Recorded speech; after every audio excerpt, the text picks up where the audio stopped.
ছাত্রদেরকে তোমরা সম্মান করবা, তাহলে তোমরা ফল পাইবা।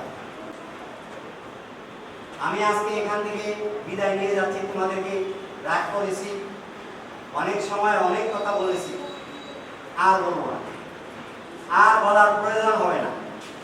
সামনে যদি দেখি তখন হয়তো বলবো কি বাবুরা তোমরা এইভাবে চলো কেন, একটু ভালো।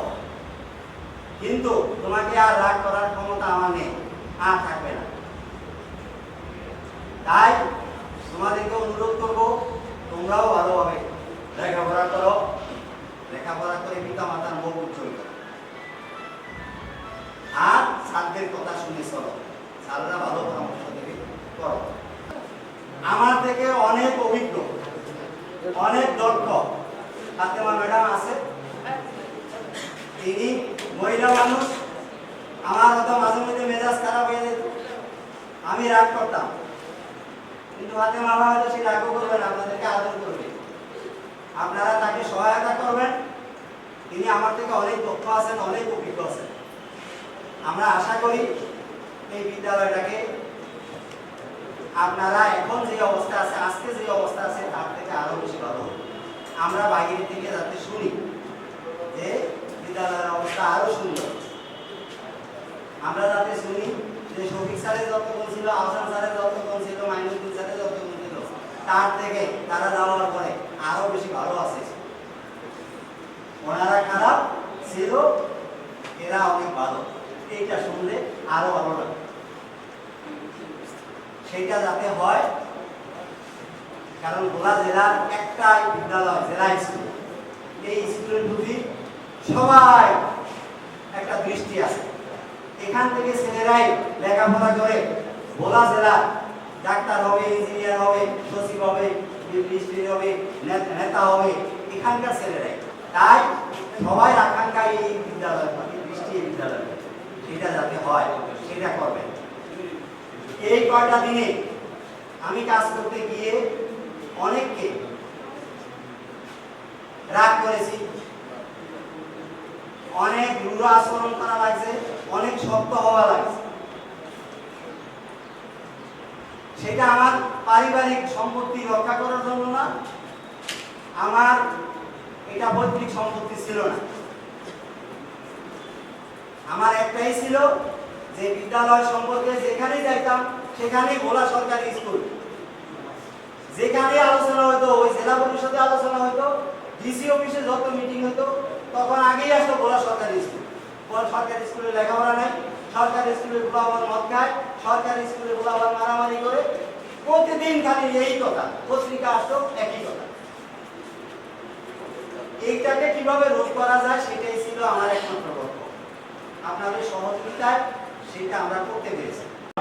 কি বলবো, আপনারা যখন এই যে আমার ছাত্র মনে হয় একটা খাবাইছে দেখতে, আমি খুব খুশি ভাই যে তোমাদেরকে আবার এই দেখতে, তোমরা আমার হয়ে ছাত্রদেরকে করবা।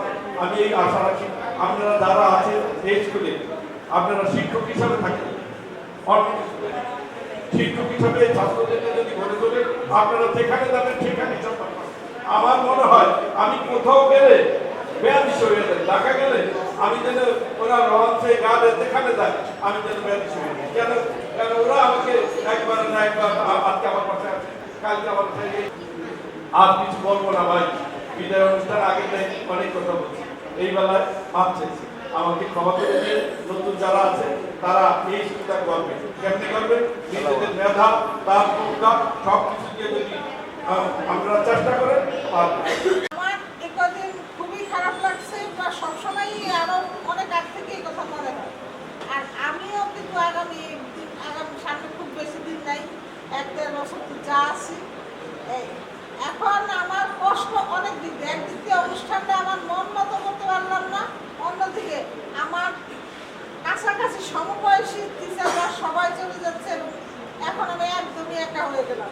যে কোনো একটা অনুষ্ঠানে গেলে দেখি সব আমার অনেক পরে, আরো 7 বছর পরে চাকরি হয়েছে, 10 বছর পরে চাকরি হয়েছে, কিন্তু কাছাকাছি সমবয়সী কোনো শিক্ষক আমার কাছাকাছি থাকে না। এইসব এই জন্য বেশি খারাপ লাগে। স্যারকে আমি মনে করতাম আমার একজন অভিভাবক, আমার পথপ্রদর্শক এবং আমার শুভাকাঙ্ক্ষী, এবং স্যার আমাকে স্কুলে 22-23 বছর চাকরি করছি, স্যারের সাথে আমার কোনো দিন একটা কথা নিয়ে মনোমালিন্য হয় না। স্যার অত্যন্ত খুবই একজন ভালো মানুষ ছিল। তিনি আমাদের সন্তানের মতো স্নেহ করেছেন, আমাদের ভুলগুলো তিনি ধরে দিয়েছেন এবং আমরা কিভাবে আমাদের ভবিষ্যৎ জীবনে এগিয়ে যাব সেটার সম্পূর্ণ শিক্ষাটা দিয়েছেন তিনি। এই শিক্ষা জীবনে আমাদের মানে অগ্রগতির পথে আমরা কিভাবে এগিয়ে যাব তিনি আমাদের সেই পথটা দেখিয়ে দিয়েছেন। আজকে উনি বিদায় নেওয়ার মাধ্যমে আমরা খুব দুঃখ ভরা মন নিয়ে আজকে আমাদের বলতে হইতেছে যে স্যার আজকে স্কুলে নাই, স্যার দ্বিতীয়বার স্কুলে আসতে পারবেন না। এবং আমরা হয়তোবা স্যারকে সাথে দেখা হতে পারে, বাট এখানে আমরা দেখাবে না যে আমাদের স্কুলের প্রধান শিক্ষক, অথবা একদম একসময় ছিলেন সেজন্য সেই হিসাবে দেখা হবে, শ্রদ্ধা করবো। কিন্তু যে একজন প্রধান শিক্ষক হিসেবে উনি তার সাথে কথা বলতে হবে, এভাবে আমরা করতে পারবো না, মানে স্যারের সাথে মিশতে পারবো না হয়তো বা এরভাবে। স্যার অনেক আলোচনা করতে, বাট স্যার খুব ভালো মনের মানুষ ছিলেন। আমরা আশা করি স্যার বাকি জীবনগুলো স্যার সুন্দরভাবে কাটুক।